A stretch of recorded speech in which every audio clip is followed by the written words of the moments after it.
Hey guys, welcome to my new mini blog. তো ready হয়ে আজকে একটু বেরোচ্ছি, যাবো হলো গড়িয়াহাটে। চৈত্র সেলের লাস্ট দিন এত ভিডিও দেখেছি যে একটু তো যাওয়া বান্তায়, কিন্তু ও বাবা গো, এসে দেখি পা ফেলার জায়গা নেই, এত ভিড়। আর তার উপর আমার সাথে রয়েছে দেবদূত ভাই রে ভাই, এর সাথে গড়িয়াহাট এসপ্ল্যানেড এই জিনিসগুলো যাওয়া মানে মেজাজ গরম করা। যাই হোক, এমন ভাব দেখাচ্ছিল, বললাম চল একটু ঠান্ডাই খা তাহলে।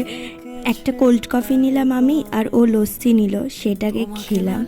আর কফি এই গরমে খাওয়া, নিজের শরীর কষানো আরও। যাই হোক, তারপরে একটু একটু হলো শপিং। ও হাফ প্যান্ট কিনলো, আর আমি একটা মাত্র জামা কিনতে পেরেছি, একটা কুর্তি। তো এই হলো সেই কুর্তিটা, 250 টাকা দিয়ে কিনেছি।